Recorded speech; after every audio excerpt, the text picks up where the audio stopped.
Mais uma vez eu vos saúdo com a graça e a paz do Senhor Jesus e já convido a igreja para juntos abrirmos a nossa Bíblia na primeira carta de Paulo aos Coríntios, capítulo 13.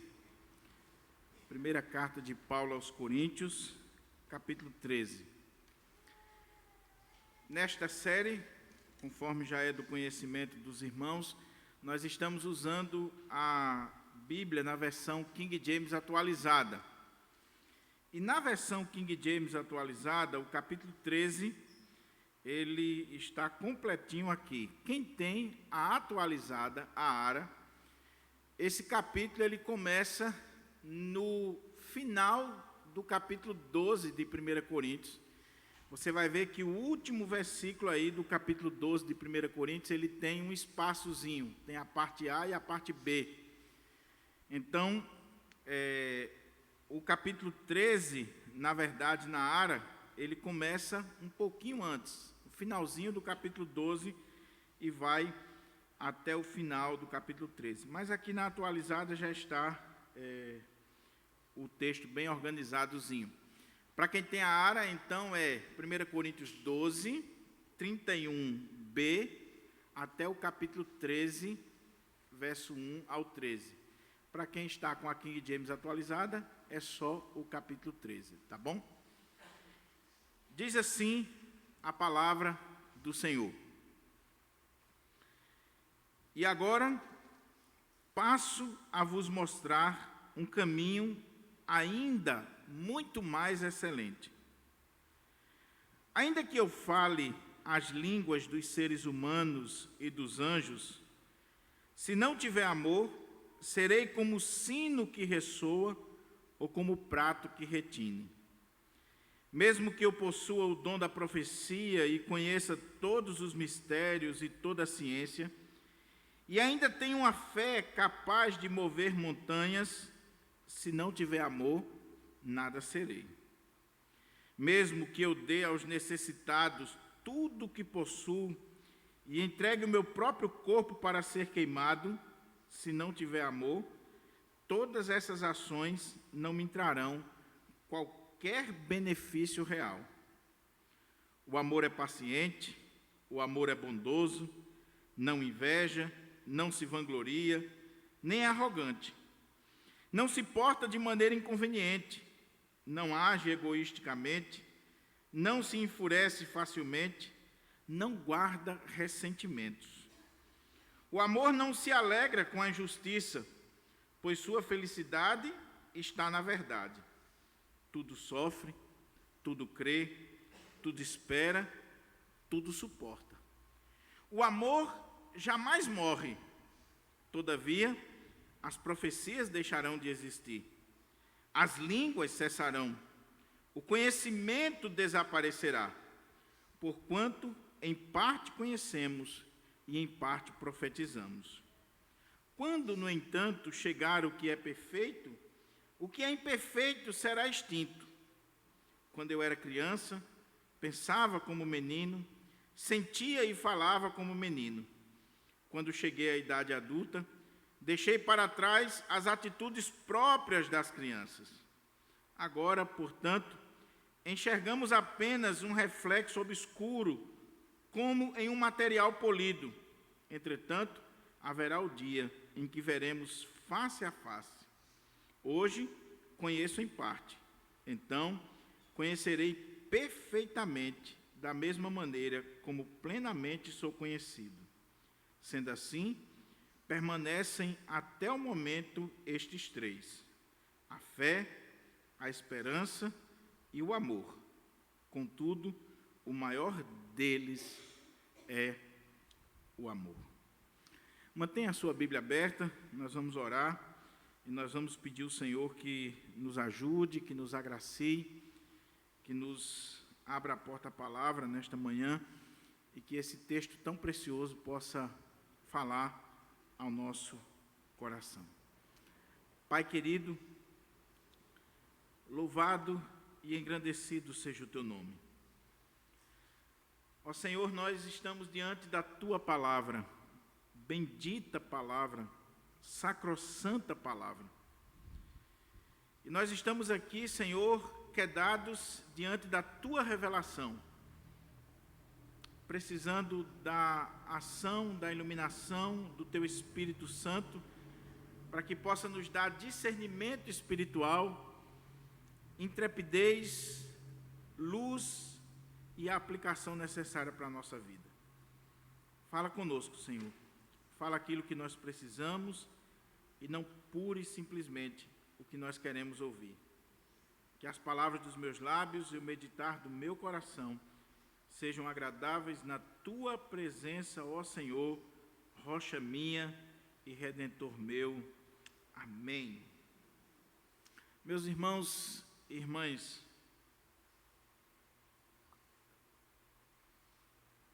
o tema da nossa mensagem nesta manhã é amor, o caminho mais excelente. Amor, o caminho mais excelente. Alguns anos atrás, eu vi uma cena na televisão brasileira que mexeu muito comigo. Cid Moreira estava participando de um programa bem antigo, da época de Gustavo, chamado Altas Horas. E ele estava ali falando sobre a gravação da Bíblia que ele tinha feito em áudio. Cid Moreira já gravou a Bíblia algumas vezes, com a sua voz belíssima. E naquela entrevista que estavam fazendo com ele, no final, ele resolveu recitar 1 Coríntios 13. E quando ele começa a recitar 1 Coríntios 13, com a sua voz bela como é, lágrimas começaram a rolar nos olhos das pessoas, e aquele auditório foi impactado, não só com a bela voz de Cid Moreira, com a bela interpretação de Cid Moreira, mas também com o texto sagrado e, sobretudo, com o texto sagrado que fala sobre o amor.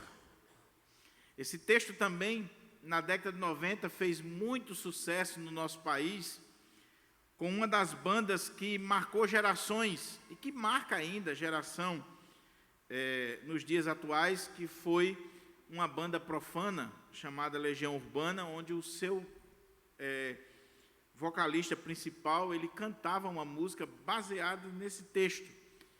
E o tema da música é só o amor. É só o amor. Mesmo o incrédulo reconhece a importância do amor. Eu queria destacar algumas coisas aqui à guisa de introdução para que a gente possa entender esse texto. O meu temor é, como diz o Dr. Gordon Fee, de estragar o texto.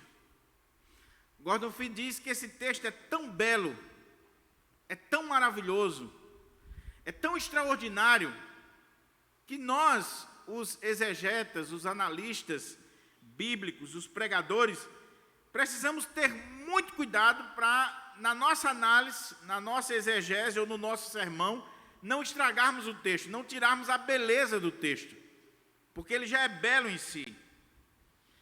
Mas esse mesmo autor, Dr. Gordon Fee, ele diz que, se por um lado nós devemos ter cuidado para não estragar o texto, a beleza do texto, com a nossa análise excessiva, por outro lado, a gente tem que ter cuidado para não perder a lição do texto, tendo em vista ficarmos admirados ou embevecidos com a beleza do texto. Tem muita gente que olha para esse poema, para esse texto, e fica tão encantado com o texto que ele não consegue analisar o texto da forma correta, dentro do seu contexto gramático, histórico, cultural, dentro do propósito que o Espírito Santo deu para o apóstolo Paulo e o objetivo que Paulo tinha quando escreveu esse texto. Então, eu nem quero ir para um extremo de estragar o texto com uma análise excessiva, mas eu também não quero ir para outro extremo de ficar tão encantado com o texto a ponto de não me aprofundar no texto e não extrair dele as lições necessárias para a minha vida e para a vida da igreja.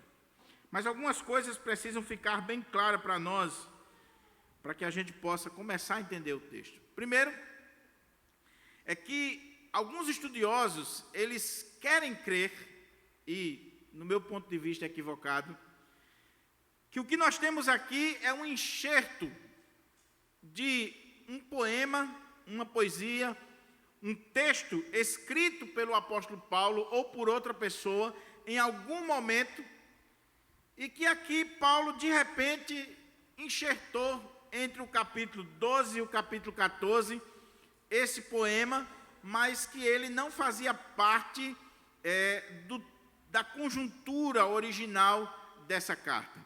Por que eles dizem isso? Porque se você olhar o capítulo 12, versículo 31, a parte A desse versículo, Paulo diz assim: contudo, buscai com zelo os melhores dons. E se você pula para o capítulo 14, versículo 1, Paulo diz assim: segui o amor e busquem com zelo os dons espirituais. Que vocês tenham uma busca por esses dons espirituais, principalmente que profetizeis. Então, se você olha 12, 31a, e você vem aqui para 14, 1, você vai ver que o texto ele flui normalmente, sem a necessidade do capítulo 13. Você pode pular do 12, 31a para o 14, 1, e você tem uma sequência, uma linha de pensamento, uma lógica de pensamento que segue, que flui naturalmente. Então, isso leva alguns estudiosos a dizer que o capítulo 13 é uma inferência, um enxerto, é algo que foi acrescentado depois. É claro que nós não concordamos com isso, apesar de reconhecer que aqui Paulo está usando de uma estratégia literária que ele já usou na carta, que Marcos usava muito bem, que é aquele modelo que Paulo utiliza na carta de falar de um assunto, abrir um parênteses, trata ou dá um exemplo sobre aquela situação e depois ele volta a falar do mesmo assunto. Lembra do capítulo 8, 9 e 10? Capítulo 8, Paulo começa a falar sobre a comida sacrificada aos ídolos, a ida aos templos. Aí no capítulo 9 ele dá o exemplo pessoal, ele abre um parênteses, e no capítulo 10 ele volta a tratar dessa questão dos templos pagãos, das comidas. Aqui é a mesma coisa. Capítulo 12, ele começou a falar sobre os dons espirituais. Aí ele abre um parênteses, começa a falar sobre o amor, dá um exemplo sobre o amor, que é, de fato, a base para toda a vida da igreja, e no capítulo 14 ele volta a falar dos dons espirituais. Ele abriu um parênteses, só que esse parênteses que ele abriu aqui, meus irmãos, é de fundamental importância para a compreensão de todo este contexto. Segunda coisa, lembra que nós estamos falando sobre culto. Capítulo 11, 12, 13 e 14 de 1 Coríntios, o tema deste bloco é culto. O ambiente de culto. O papel das mulheres, o papel dos homens, a questão da ceia, a questão dos dons, profecia, língua, a ordem do culto. Paulo está falando sobre culto. E nesse contexto de culto, Paulo fala sobre o amor. Por que eu estou ressaltando isso? Porque com certeza você já viu muito pastor pregando 1 Coríntios 13 em noivado, em casamento, em aniversário de casamento, bodas de prata, de ouro, disso, daquilo outro. E aí os pastores, numa ocasião solene, matrimonial, eles abrem 1 Coríntios 13 e pregam como se 1 Coríntios 13, que está tratando sobre o amor, estivesse falando do amor conjugal, estivesse falando do amor no contexto de casamento. E quando as pessoas cantam 1 Coríntios 13, ou quando 1 Coríntios 13 é usado aí fora, é exatamente nesse contexto romântico, nesse contexto platônico, esse amor que não é o amor que Paulo está falando aqui. Então, quando você lê 1 Coríntios 13, Paulo não está tratando de casamento. O problema é que muito pastor lê o texto fora do seu contexto, não estuda da forma devida, não gasta tempo em ler, em estudar, em pesquisar, e aí acaba falando aquilo que o texto não diz. Não diz. Então, se você que está me assistindo, ou você que está aqui, já pregou esse texto aqui em casamento, por favor, da próxima vez, tenha cuidado, para você não estar tirando a palavra de Deus do seu objetivo, do seu contexto. Agora, abrindo um parênteses aqui, se você entender 1 Coríntios dentro do seu contexto, e você mostrar o objetivo de Paulo quando escreveu o texto, e quiser aplicar agora esse texto para um momento de noivado, para uma festa de casamento, ou para uma ocasião romântica, não tem nenhum problema, desde que você ressalte qual era o objetivo principal do apóstolo quando escreveu o texto. O texto só tem um sentido. Agora, ele pode ser aplicado nos diferentes contextos, nas diferentes situações, depois que eu entendi o sentido primário e expliquei o sentido primário. A outra coisa que eu quero destacar é que Paulo, ele elogiou a igreja de Corinto por ter todos os dons, por ser uma igreja carismática, uma igreja abençoada, uma igreja rica nos dons. Mas em nenhum momento você vê Paulo elogiando a igreja de Corinto por ter amor. A igreja de Corinto era uma igreja rica, abençoada, uma igreja cheia de dons, uma igreja próspera, mas era uma igreja que não recebeu de Paulo o elogio de ter amor. O que isso significa para nós? Que é possível uma igreja ter dons espirituais, manifestações extraordinárias, ser uma igreja próspera, uma igreja rica, uma igreja cheia de dons, de milagres, de coisas extraordinárias, mas não ter amor. Uma coisa precisa estar ligada à outra. E é isso que Paulo vai trabalhar aqui. Então, nesse contexto de culto, Paulo havia elogiado a igreja, capítulo 1, verso 7, sobre os dons, mas em nenhum momento na carta ele elogia essa igreja sobre o amor, e ele vê que o ponto principal daquela igreja era exatamente esse: falta de amor. E não de qualquer amor. Porque quando a gente fala de amor à luz da Bíblia, a gente precisa ter cuidado para não ficar, como eu disse, achando que Paulo está falando aqui de amor do ponto de vista sentimental, platônico, romântico. Não. Você sabe que existe algumas palavras no grego para definir amor. Em português, amor é amor. E nós confundimos amor com sexo, nós confundimos amor com paixão, nós confundimos amor com uma série de coisas. Porque a gente só tem uma palavra, amor. Se alguém chegar para você, por exemplo, um homem dizer para outro assim, eu lhe amo, meu irmão, o cara já fica meio desconfiado. Porque a gente só tem uma palavra, amor. Na língua grega, você tem a palavra filia ou philos, que é o amor de amigo, de amizade. Daí a palavra filosofia, que é o amor ou a amizade, o apego pela sabedoria. Você tem o amor de família, que é o storge, e esse amor é o amor de um pai para com um filho, de uma mãe para com a sua filha, é amor de família. Você tem o amor relacionado ao sexo, que é eros, que quando os gregos usavam essa palavra, tinha a ver com sexo, com sexualidade. Mas havia outra palavra também para definir amor na língua grega, e que os cristãos pegam essa palavra e dão a ela um significado muito mais profundo do que ela já tinha. É o amor ágape, que é o amor sacrificial.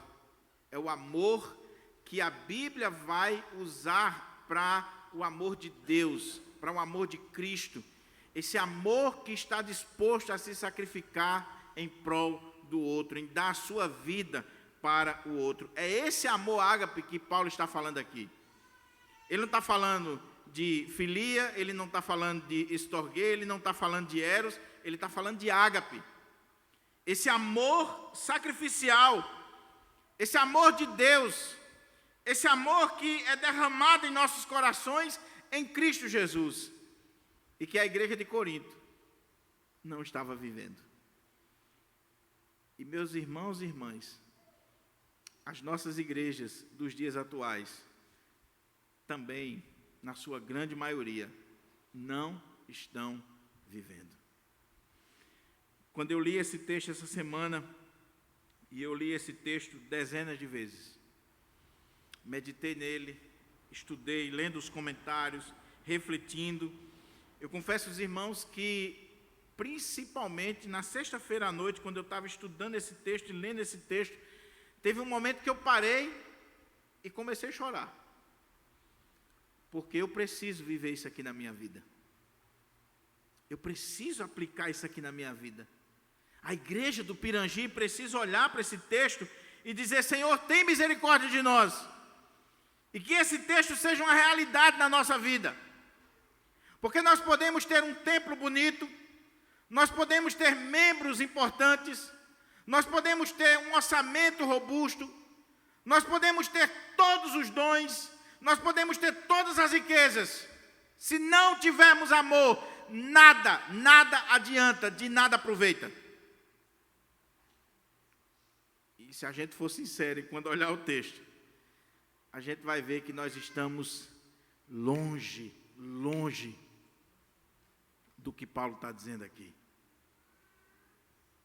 Eu e você. Estou pregando para mim, estou pregando para você. Então, que Deus, nesta manhã, a partir desta mensagem, o Senhor nos quebrante, o Senhor fale o nosso coração, o Senhor nos desafie a vivermos, de fato, este amor, que é o caminho sobremodo excelente. Mas, em último lugar, para a gente começar a ler o texto, Paulo está falando aqui de um caminho excelente, ou sobremodo excelente, ou acima de qualquer comparação, ou o amor como algo sublime, majestoso. E como eu disse, Paulo não está falando aqui de sentimento. É interessante que Paulo trabalha aqui o texto não com adjetivos, mas com verbos, e verbo indica ação. Então Paulo não está falando aqui de sentimento, Paulo está falando de ação. O amor ágape é um amor em ação, é um amor sacrificial, é um amor que age. E ele está falando aqui de caminho. Eu passo a mostrar-vos um caminho, um estilo de vida. Ele não está falando aqui algo subjetivo, ele está falando de um caminho, de um estilo, de uma prática, de uma vivência. É um caminho. E a minha oração é que, de fato, nós venhamos ter este caminho, andar neste caminho e viver o amor como um estilo de vida na nossa vida. Esse texto, ele está dividido em 3 partes, para que a gente possa compreender melhor ele. Primeira parte, versículo 1 ao 3, Paulo fala sobre a necessidade do amor. Segunda parte, versículo 4 ao 7, onde Paulo vai trabalhar aqui a definição de amor, a natureza do amor. A terceira parte, versículo 8 até o 13, Paulo vai falar sobre a permanência do amor, ou a eternidade do amor, e vai chamar a nossa atenção para que nós venhamos enxergar que os dons passarão, as línguas, o conhecimento, tudo vai passar, só permanecerá o amor para todo sempre. Então, com a Bíblia aberta, vamos olhar o texto, essa primeira parte, a necessidade do amor. Diz assim a palavra do Senhor. Quem tem a Ara, capítulo 12, verso 31b. Quem está com a King James atualizada, já é o capítulo 13, verso 1. Eles já organizaram aqui o capítulo. E agora, passo a vos mostrar um caminho ainda mais excelente. E como eu disse, eu creio, e eu sigo aqui os estudiosos reformados, que nós não temos aqui um enxerto do apóstolo Paulo, ou se ele tinha feito esse texto antes, e quando ele colocou aqui, casou perfeitamente. Porque Paulo estava falando dos dons, da distribuição dos dons, da ação do Espírito Santo, trabalhando os dons no contexto da igreja. E Paulo estava chamando a atenção da igreja de Corinto para os dons. E aquela igreja estava como que extasiada, principalmente com relação ao dom de línguas, o dom de profecia, os dons espetaculares, os dons que manifestam poder diante das pessoas. E Paulo está falando sobre os dons e tratando sobre os dons, e ele começa a dizer para aquela igreja: olha, buscai com zelo os melhores dons. Paulo não está sendo contra os dons. É uma outra coisa que eu queria destacar aqui. Tem muito pastor que quando vai pregar esse texto diz: olha, Paulo, ele está falando que o amor é melhor ou maior do que os dons, então nós não precisamos mais dos dons. Não é isso que Paulo está dizendo aqui. Ele acabou de dizer, no capítulo 12, verso 31, buscai com zelo os melhores dons. Ele não é contra os dons. Uma coisa não exclui a outra. Então a igreja não deve abrir mão dos dons. Ele vai tratar no capítulo 14 do mesmo jeito. E ainda vai dizer no capítulo 14, olha, vocês não proíbam falar em línguas. Não é isso que eu estou dizendo.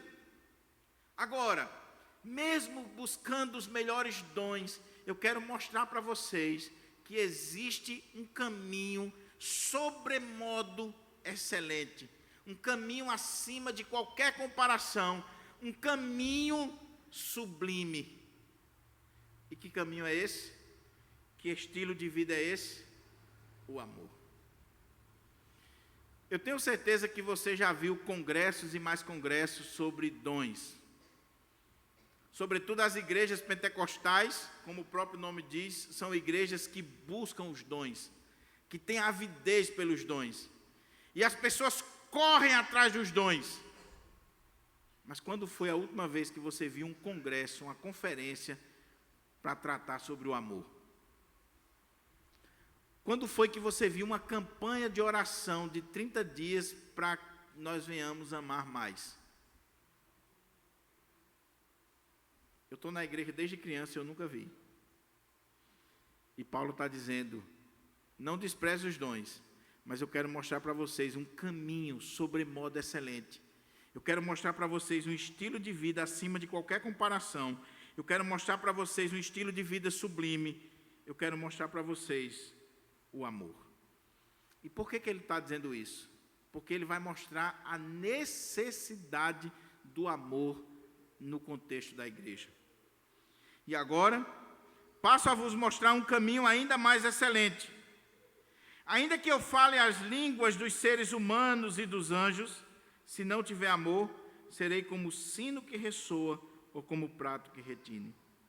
Mesmo que eu possua o dom de profecia e conheça todos os mistérios e toda a ciência, e ainda tenha uma fé capaz de mover montanhas, se não tiver amor, nada serei.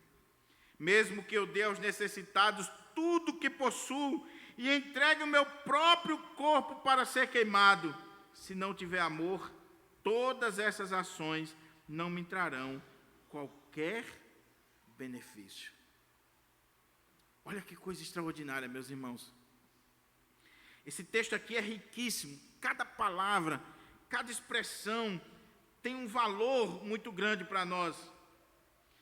Ao mesmo tempo, ele é polêmico. Porque, por exemplo, muitas pessoas olham para esse texto e elas ficam encantadas com a questão da língua dos anjos, ou das línguas dos anjos. Eu já vi irmão dizer assim, pastor, eu queria falar nas línguas dos anjos. Sim, mas onde é que você viu isso na Bíblia? 1 Coríntios 13, 2. Não, Paulo não está dizendo aqui que nós vamos falar nas línguas dos anjos. nem tampouco que o dom de línguas é falar nas línguas dos anjos. Não é isso que Paulo está dizendo aqui. Paulo está usando aqui de um recurso literário, a hipérbole. Ele está falando a partir de exagero. O que Paulo está dizendo para aquela igreja que buscava o dom de línguas, que amava o dom de línguas, que amava o dom de profecia, os dons espetaculares. Veja que nesses 3 versículos, Paulo vai falar de pelo menos 5 dons. Dom de línguas, dom de profecia, dom de conhecimento, o dom da fé, o dom de contribuição. Aquela igreja que buscava os dons, principalmente esses dons mais visíveis e espetaculares, Paulo vai dizer para ela, ainda que eu tenha o dom de falar nos idiomas humanos, nas línguas dos homens, ou até mesmo nas línguas dos anjos, se eu não tiver amor, não vai adiantar de nada.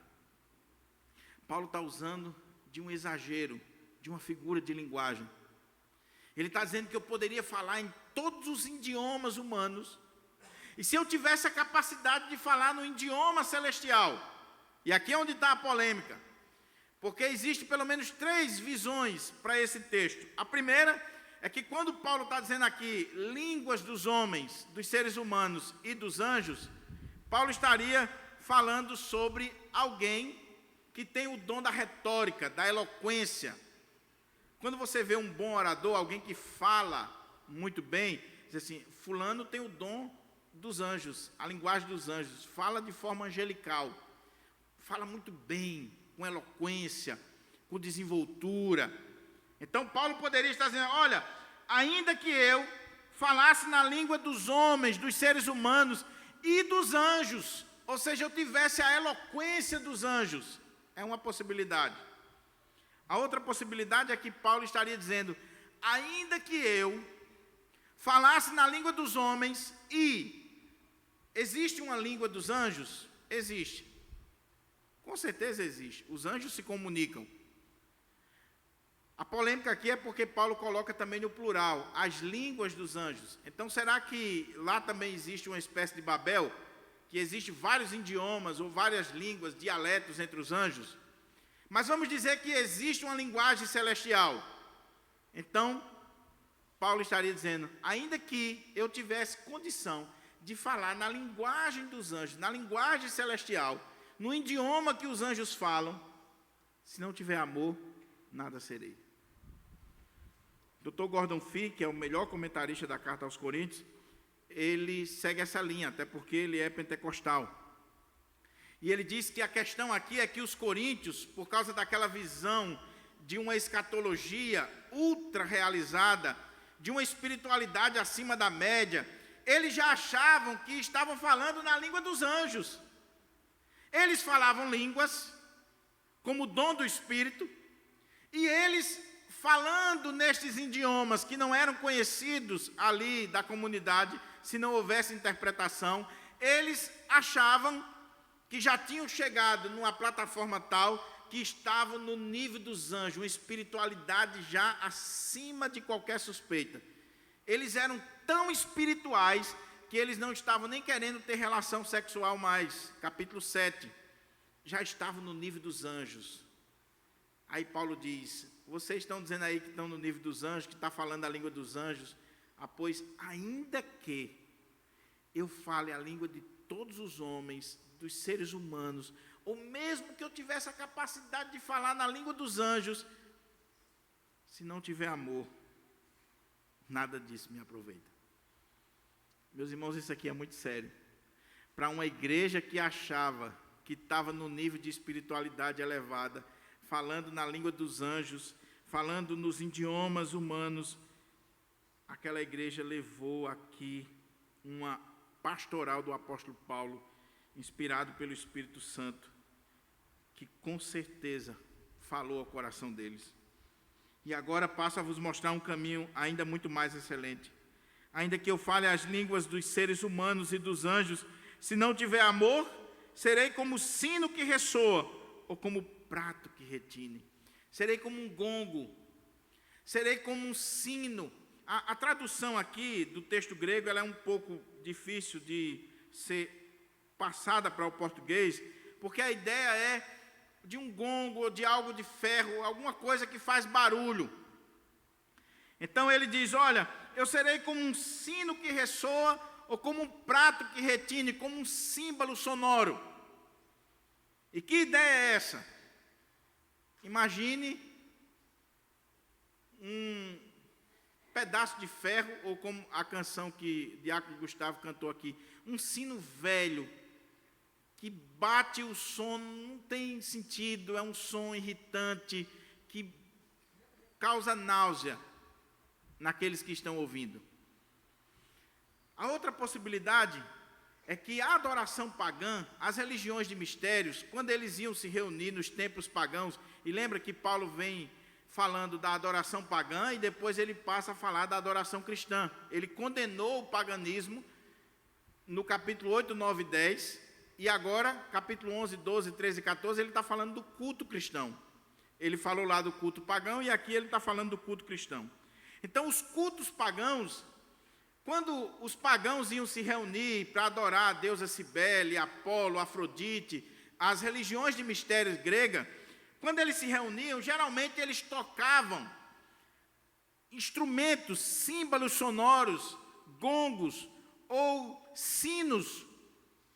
E aquela batida das religiões pagãs que chamava os adoradores para a adoração pagã era algo irritante.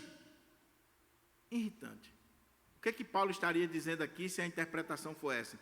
Meus irmãos, ainda que eu fale nas línguas dos seres humanos e nas línguas dos anjos, se fosse possível falar nas línguas dos anjos, se eu não tiver amor, é como se eu estivesse adorando de forma pagã.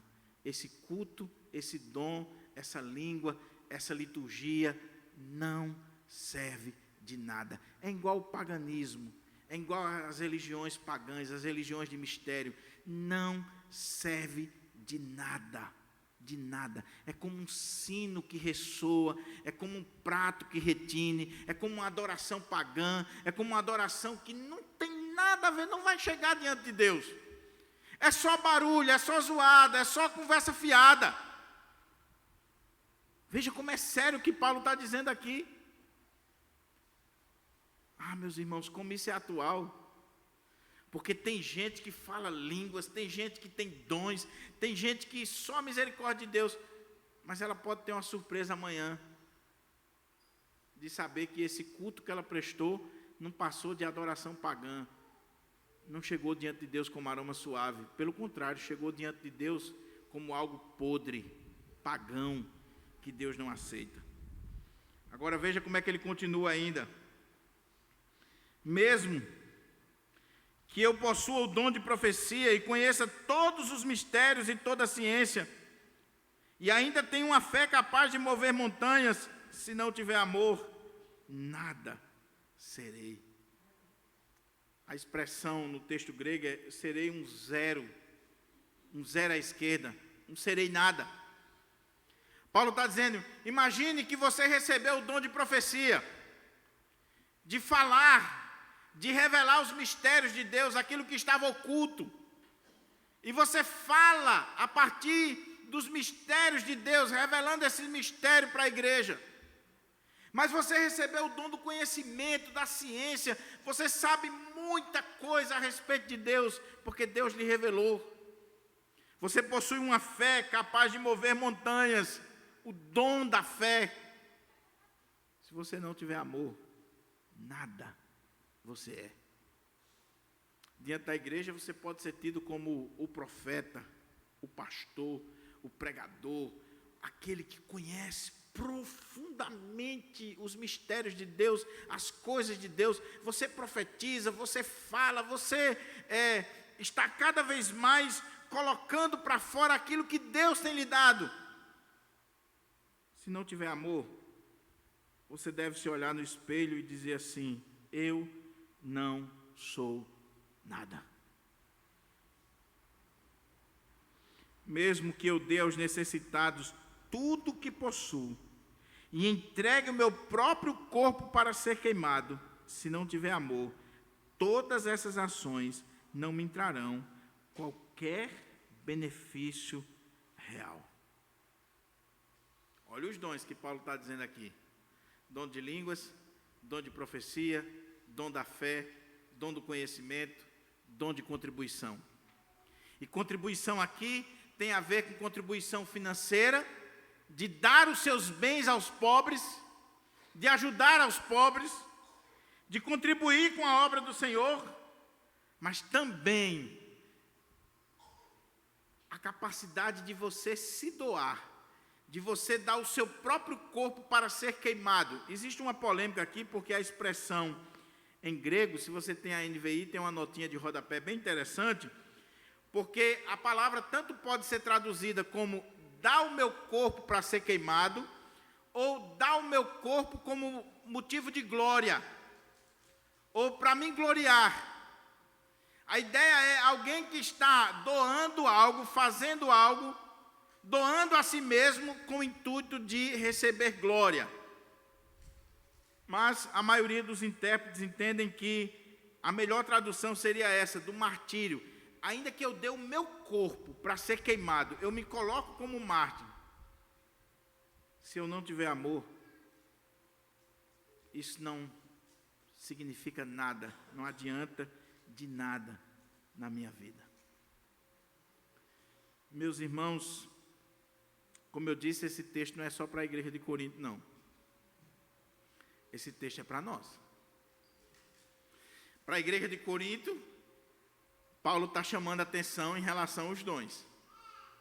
Para nós, Paulo também está chamando a atenção em relação aos dons. Mas nós poderíamos colocar aqui outras coisas.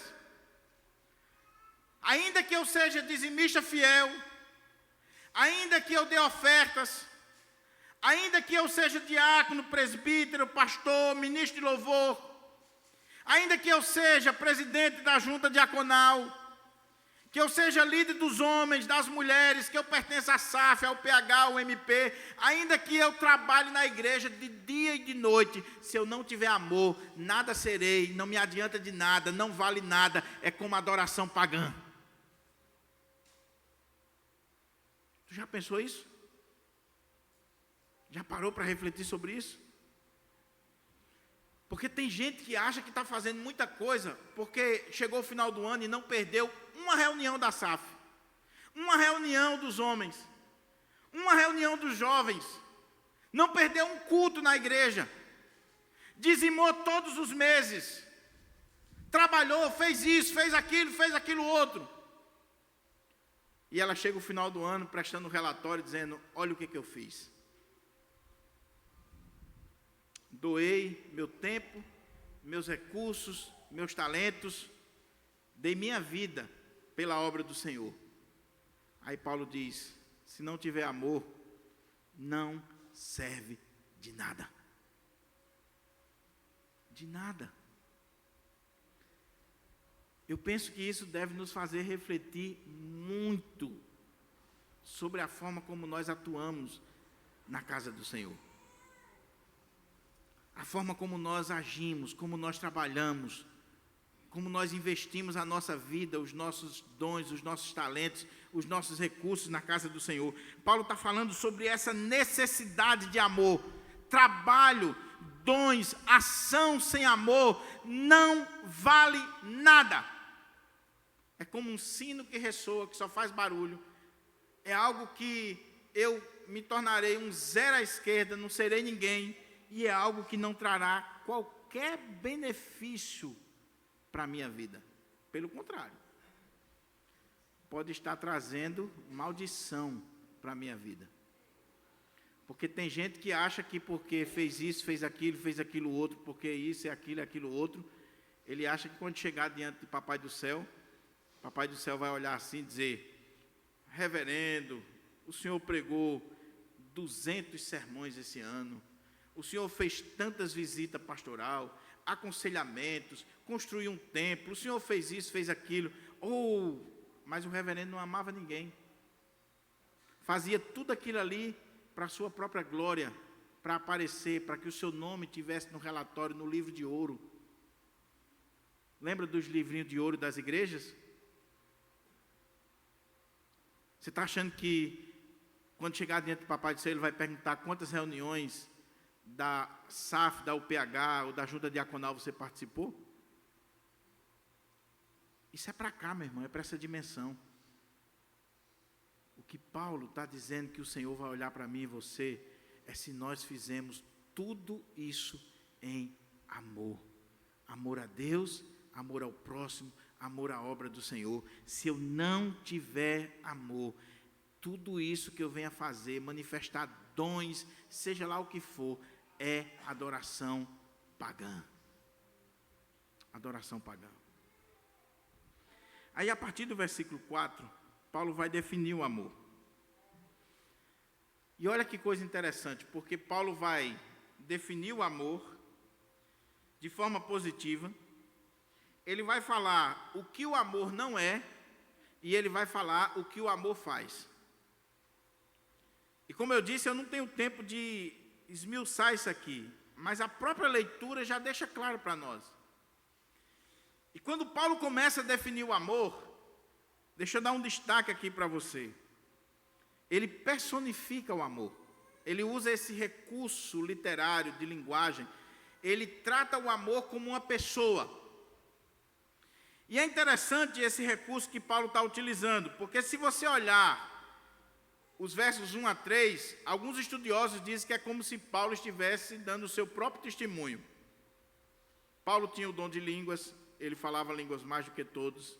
Ele tinha o dom de profetizar. Paulo era alguém que estava disposto a dar a própria vida pelo Evangelho. Paulo era alguém que tinha o dom do conhecimento dos mistérios de Deus. Um homem que subiu até o terceiro céu e viu e ouviu coisas que não tem nem condições de passar para o ser humano. Então Paulo estaria dizendo, olha para o meu exemplo.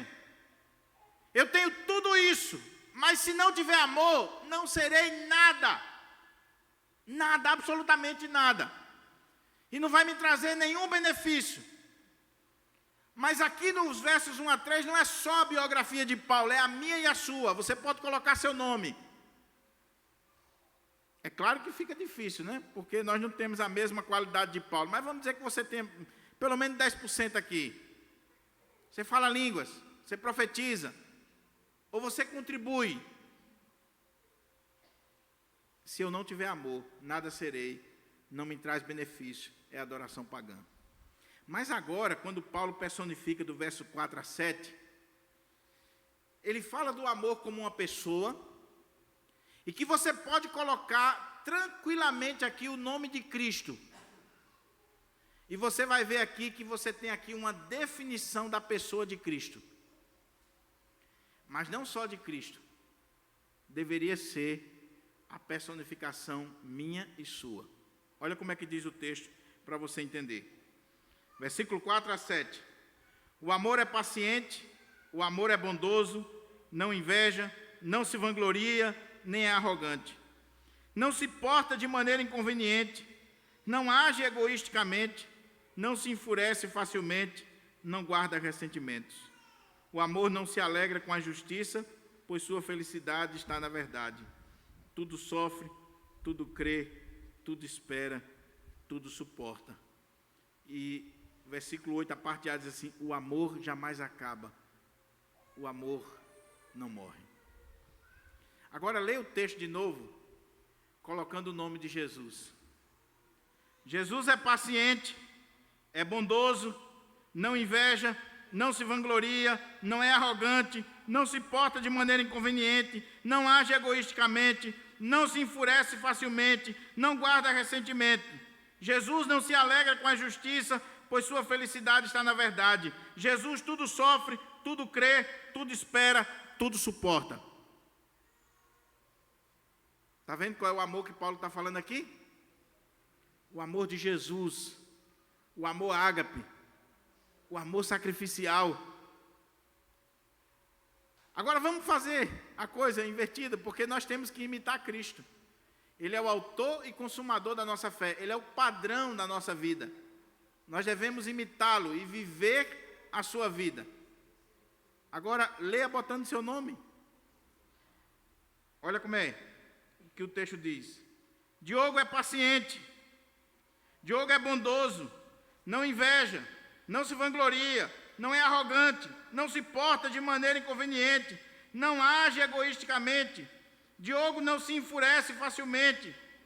Não guarda ressentimentos. Diogo não se alegra com a justiça. Sua felicidade está na verdade. Diogo tudo sofre, tudo crê, tudo espera, tudo suporta. Coloca seu nome aqui. E pergunte, isso é verdade na sua vida? Quando eu coloquei meu nome aqui, eu chorei. Porque, como eu disse, eu não sei você, talvez você esteja num nível mais elevado. Você é mais crente do que eu, mais santo, mais espiritual, mais consagrado. Mas, quando eu olho para essa lista aqui, as características do meu Salvador, e que são características que devem estar na minha vida, eu digo, Senhor, tem misericórdia de mim. Tem misericórdia de mim.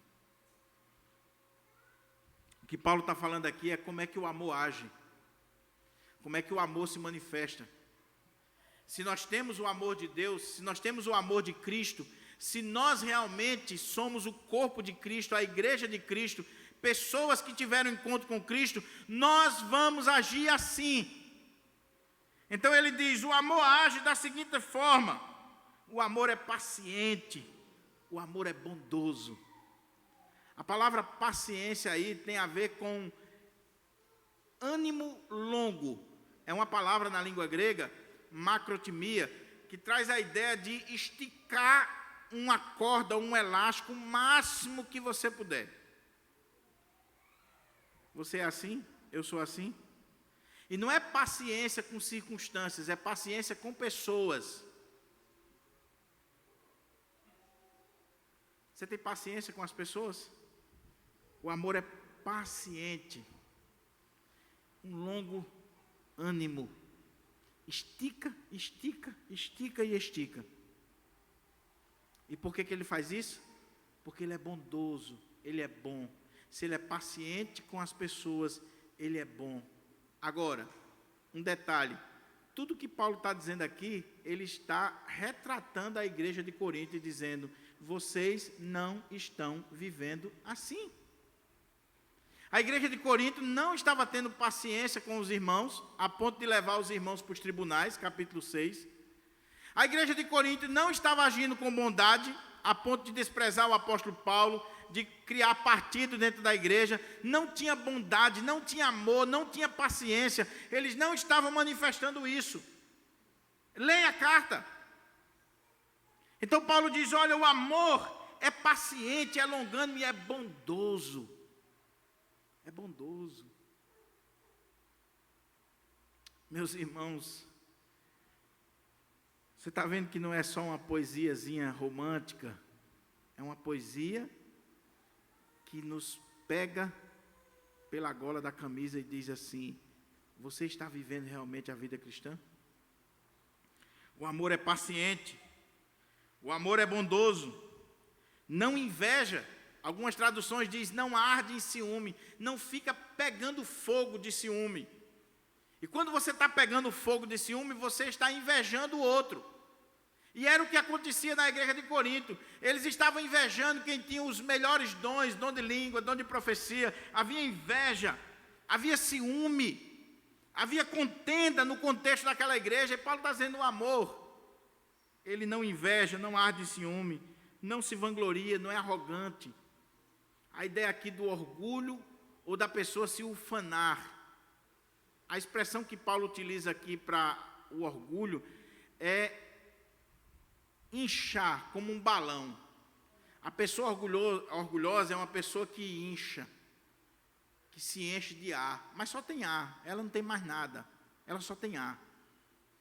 Paulo está dizendo, o amor não se vangloria, não se orgulha, não se ufana, não fica inchado, não fica como um balão, como um pavão, achando que é alguma coisa. Na igreja de Corinto, quem tinha o dom de língua, quem tinha o dom de profecia, achava que estava acima de tudo e de todos, já estavam falando na língua dos anjos. Eu sou espiritual, meu irmão, já falo na língua dos anjos, sou melhor do que o irmão fulano, do que a irmã fulana, do que o pastor. Eu sou a pessoa mais santa dessa igreja, que mais ora nessa igreja, que mais contribui nessa igreja, e vai se inchando como um balão.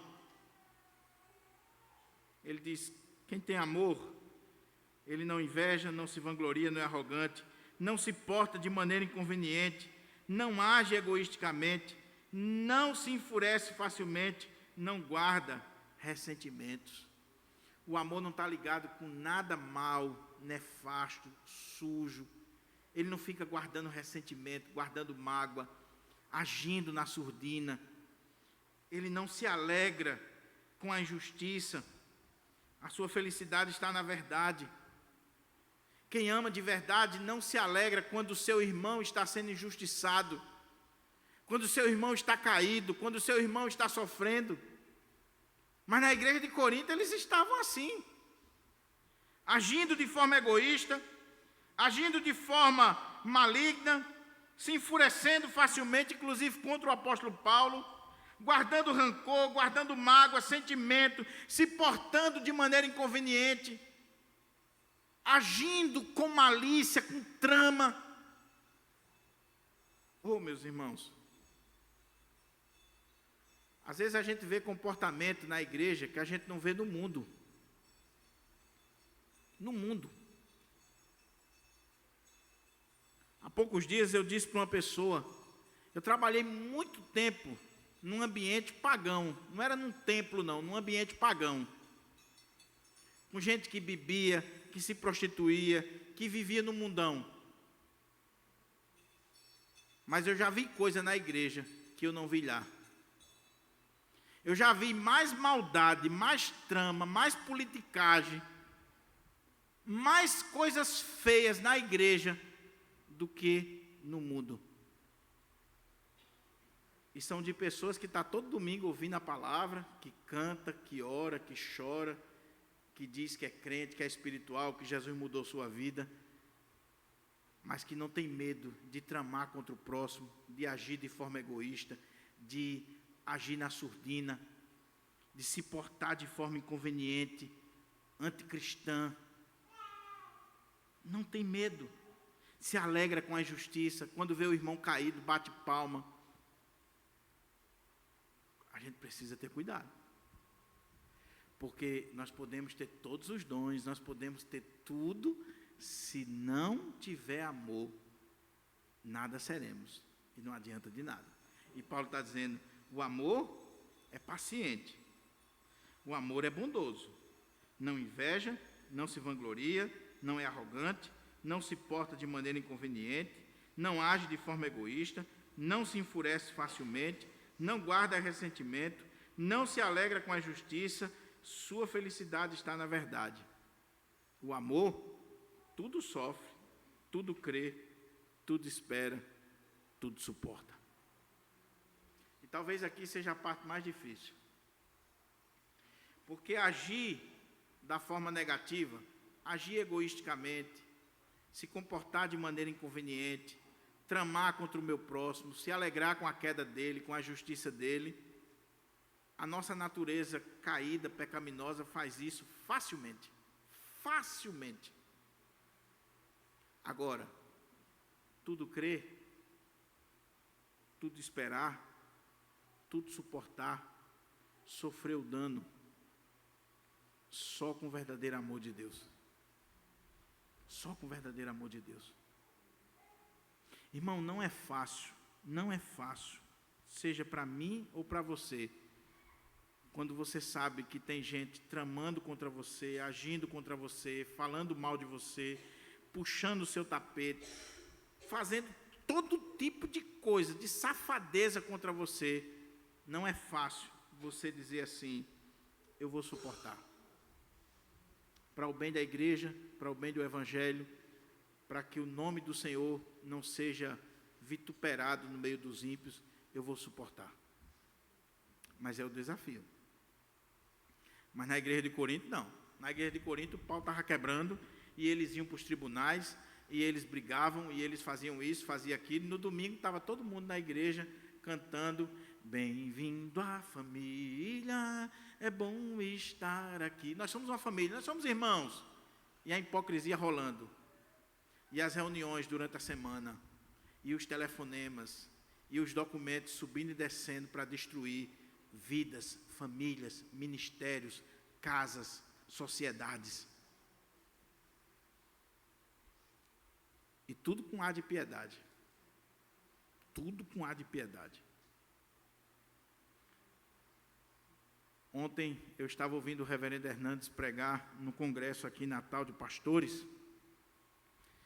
E o pastor Hernandes estava pregando sobre a pregação de João Batista. E ele chamou a atenção para aquela frase de João, quando João diz assim: raça de víboras, quem vos induziu a fugir da ira vindoura? Produzi, pois, frutos dignos de arrependimento. E pastor Hernandes estava dizendo: como é que João chamou aquele povo de raça de víboras? Por quê? Ele estava falando com os religiosos, com aquele pessoal do templo que veio, que era uma turma difícil. Aí ele disse: porque o veneno daqueles homens era pior do que o veneno das víboras. Porque quem colocou o veneno das víboras foi Deus, mas o veneno que estava no coração daqueles homens era do diabo. É pior. Irmãos, quando um ímpio trama contra outro, você entende. É ímpio, não teme a Deus, não conhece a palavra de Deus. Agora, quando é crente que está tramando, que está agindo, que está destruindo o outro, aí não dá para entender. Não dá para entender. Mas o ponto de Paulo aqui é isso que eu queria destacar. Se você está sofrendo por causa de alguém, e eu estou pregando isso para mim, se você está sofrendo, se você está sendo injustiçado, se você está sendo perseguido, se tem alguém agindo da forma mais negativa contra você, suporte, ame, ore pelos seus inimigos, esteja disposto a caminhar a segunda milha, dê a outra face, faça o que a Bíblia diz que tem que fazer, deixe nas mãos de Deus. É fácil, meu irmão?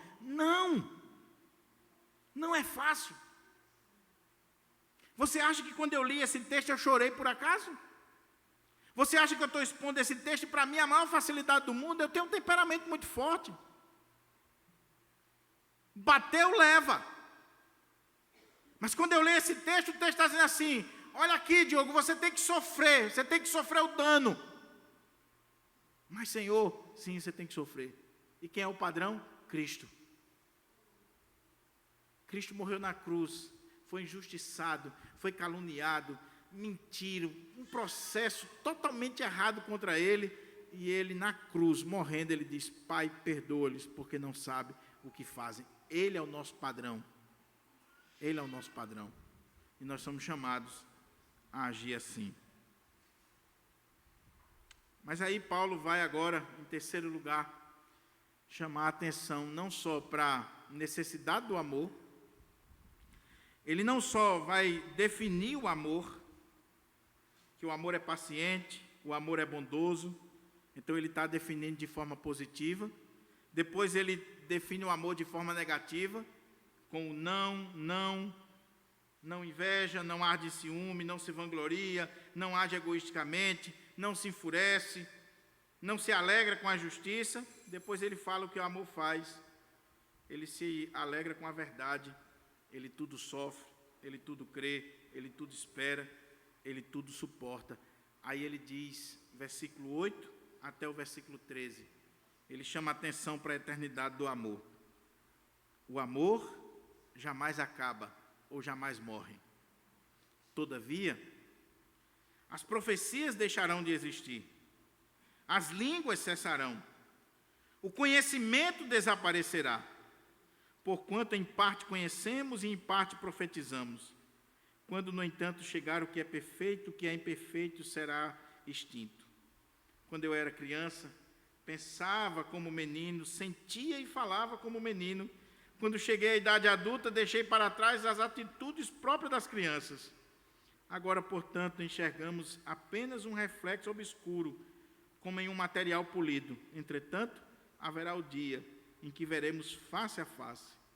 Hoje conheço em parte, então conhecerei perfeitamente, da mesma maneira como plenamente sou conhecido. Sendo assim, permanecem até o momento estes três: a fé, a esperança e o amor. Contudo, o maior deles é o amor. Lembra do contexto? Paulo está falando de culto. Paulo está falando de dons.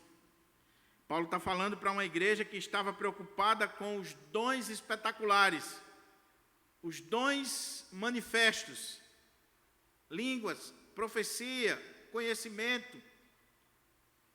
Aí Paulo, após falar da necessidade do amor, após definir o amor, ele vai dizer que esse amor nunca acaba, nunca morre.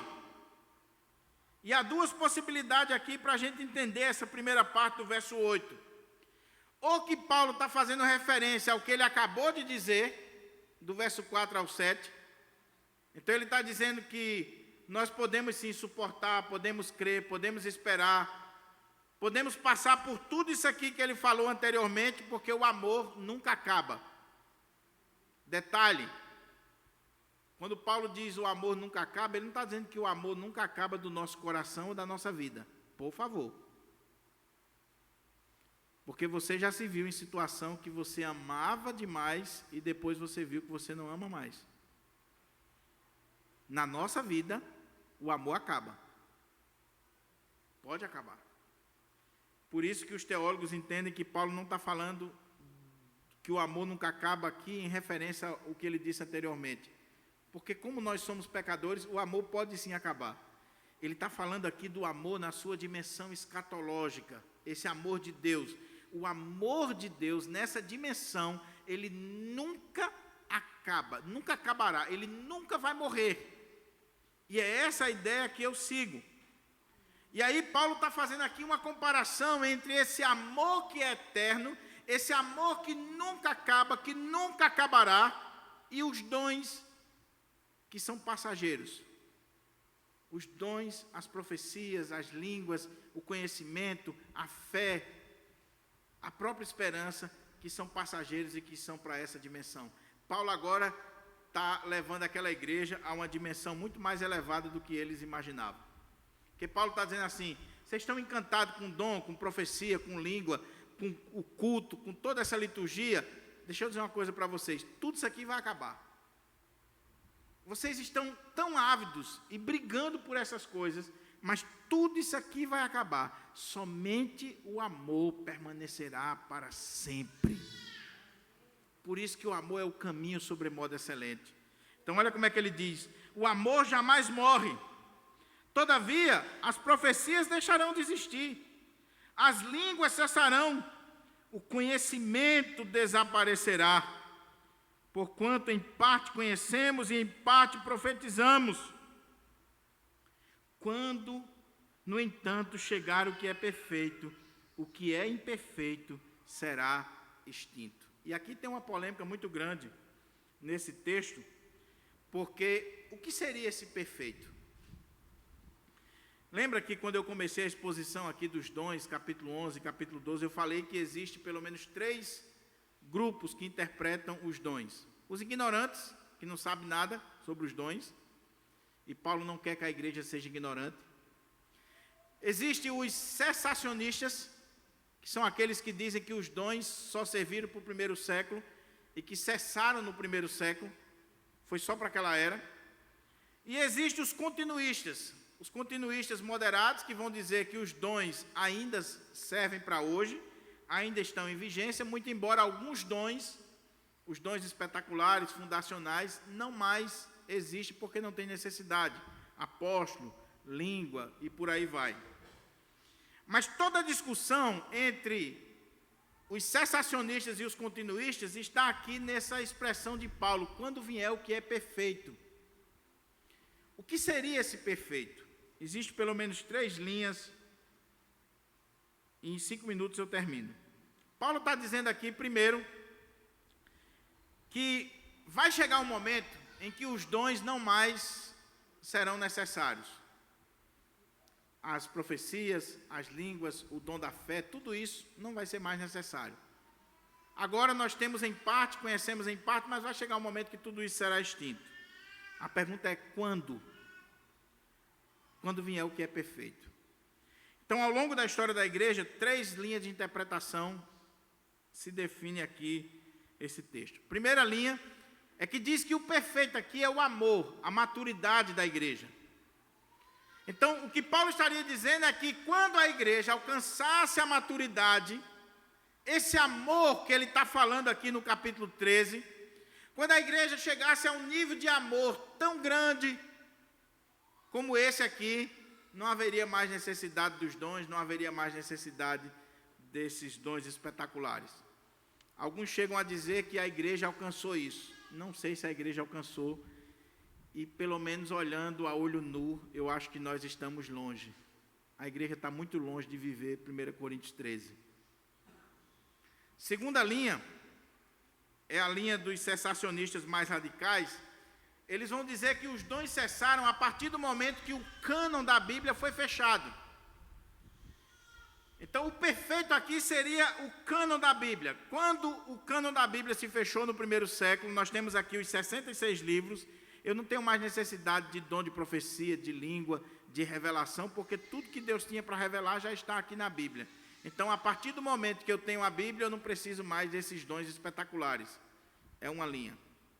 A outra linha, que é a que eu sigo, e boa parte dos teólogos que eu consultei, reformados, também seguem, é que Paulo está falando aqui do perfeito relacionado à segunda vinda de Cristo. O que ele está dizendo é que os dons não serão mais necessários quando Cristo voltar, nessa segunda vinda. Ele está falando aqui quando eu vou ver Cristo face a face, quando eu vou desfrutar da glória de Deus.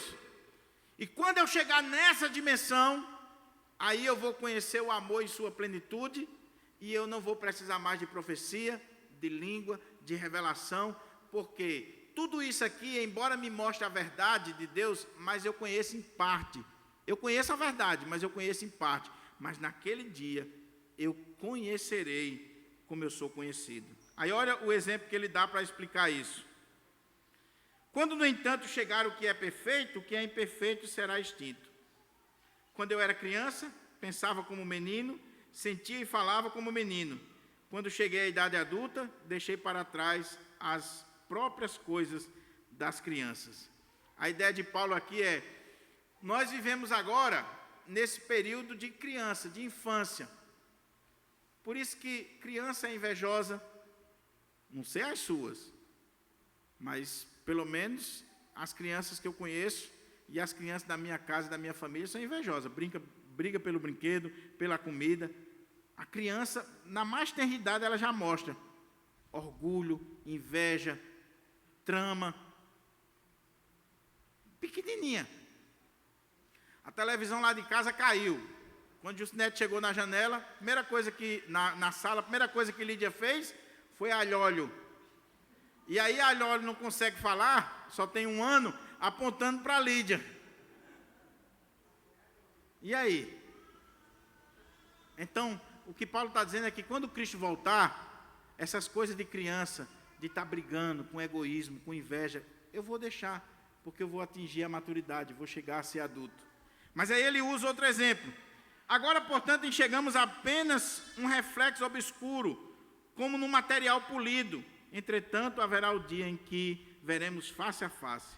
Hoje conheço em parte, então conhecerei perfeitamente, da mesma maneira como também sou conhecido. Corinto era conhecida como a cidade que fabricava espelhos. E naquela época o espelho, por isso que a expressão aqui é uma superfície de bronze polida, o espelho não era como o que a gente tem hoje. Era como se fosse um capô de um carro, uma superfície de bronze, que era bem polida, que você via ali o seu rosto, mas não era definido, como os espelhos que nós temos hoje. Paulo está dizendo, hoje, nos espelhos que a gente vê uma parte, mas lá, quando Cristo voltar, eu vou ver face a face, Então eu não preciso mais dos dons, eu não preciso mais de revelação, porque eu vou ver face a face, eu vou desfrutar das coisas de Deus face a face. Agora eu conheço uma parte, lá eu vou conhecer tudo, para a glória do Senhor. Aí ele diz, e como eu sou conhecido, né? Então quando eu olho no espelho, eu me vejo perfeitamente como eu sou, no espelho que eu tenho hoje, que define claramente, vai ser assim na glória. Aí ele diz, sendo assim, permanece até o momento, estes três, a fé, a esperança e o amor. Contudo, o maior deles é o amor. E a grande pergunta é, por que Paulo termina com essas três virtudes cardeais, ou cardinais? O que tem a ver? São três coisas tão importantes, né? Fé, a certeza das coisas que nós esperamos, mas não vemos. Esperança, essa capacidade de suportar tudo isso que foi dito anteriormente, porque nós temos uma esperança futura. Mas o que Paulo está dizendo é que a fé, essa certeza das coisas que esperamos e não vemos, vai chegar um momento que aquilo que a gente esperava, a gente agora vê. Não preciso mais da fé. A esperança é só para essa vida. Quando a esperança for concretizada, também não preciso da esperança. Mas o amor de Deus, esse amor ágape, ele permanecerá para sempre e sempre nas nossas vidas. E aí ele vai abrir o capítulo 14 dizendo assim, então, segui o amor. E busque, exerçam com zelo os dons espirituais. Mas primeiro, siga o amor. Não abra mão dos dons. Não é isso que ele está querendo que a igreja faça. Como alguns pastores, alguns teólogos querem dizer. Não, tendo amor, para que dom? Não é isso que ele está dizendo. Nessa dimensão aqui, precisamos dos dons. Precisamos dos carismas, da bênção de Deus. Na glória não vamos precisar. Aqui precisamos. Agora, busque os dons. Busque todos os dons. Faça a obra de Deus. Profetize. Contribua. Dê a sua vida na obra do Senhor. Mas tenha a capacidade de olhar no espelho e dizer, eu amo a Deus, eu amo meu irmão, eu amo a igreja, eu amo o meu próximo. Será que eu amo? Eu concluo com isso, meus irmãos. Em nome de Jesus, faça essa pergunta para você. Você é alguém que ama? Ou o seu coração já está endurecido, petrificado? Você ama a Deus? Você ama seu próximo? Você ama a sua igreja? Se você ama, você é paciente, você é bondoso, você não inveja, você não se alegra com a injustiça, você não trama, você não age de forma egoísta, você tudo sofre, tudo espera, tudo suporta, tudo crê. Você tem esse amor que jamais acaba. Agostinho dizia que a medida do amor é que o amor é a medida de todas as coisas. A medida do amor é que o amor é a medida de todas as coisas. Não venha dizer que você ama seu cônjuge, meu irmão ou minha irmã, se você trata mal o seu cônjuge. Não venha dizer que você ama a sua família se você maltrata a sua família.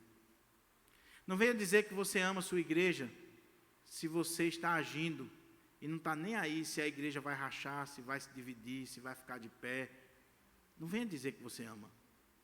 Não venha dizer que você ama a obra do Senhor se você não investe na obra do Senhor. Se você não trabalha na obra do Senhor, se você não contribui na obra do Senhor. Não venha dizer que você ama se você age de forma egoísta. Só pense em você mesmo. Agora, o desafio para nós é buscarmos os dons, buscarmos viver a nossa fé, a nossa espiritualidade, trabalharmos, mas sempre com a medida do amor. A medida do amor é amar sem medida. Que Deus aplique a sua palavra no nosso coração. Que o Senhor fale de forma toda especial com você e desafie você a amar cada vez mais. Vamos orar?